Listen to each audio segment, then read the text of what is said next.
It's a very popular subject, and people don't like to talk about it. They just like to do it. So that's why it's a popular subject.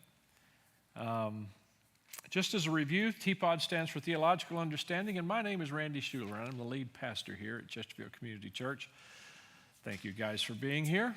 And we are attempting to lift up and record these for different Bible study groups throughout the year that would like to take and have a short series of lessons on a theological subject. And we have started with God, and then we went to Jesus, and I think the Holy Spirit will be plugged in. I think we've already done that one. We'll plug that one in. Now we're looking at sin and man, and then salvation, where we did man 3 weeks ago. 2 weeks ago, we were at study 1 of sin, and this week we're at study 2. We've found out that sin, New Testament word, is missing the mark, harmatia. Old Testament word is basically just evil or bad.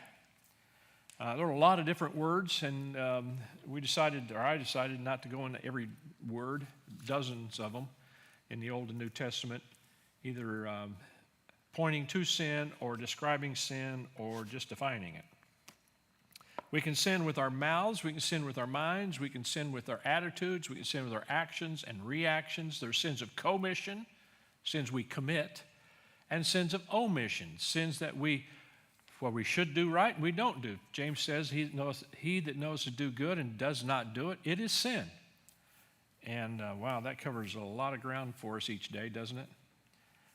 So today we want to answer questions.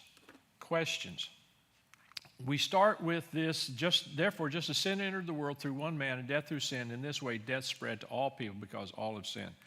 All have sinned. Okay? That's the overriding of this series of lessons on sin and salvation. So the first question we want to talk about is, where did sin originate? Where did it originate? And it may not be important to you, but it is a theological discussion. Sin entered the world through Satan. It entered the world through Satan. This verse out of Isaiah says, "How you have fallen from heaven, O morning star, son of the dawn. You have been cast down to the earth, you who once laid low the nations. You said in your heart, I will ascend to heaven. I will raise my throne above the stars of God. I will sit enthroned on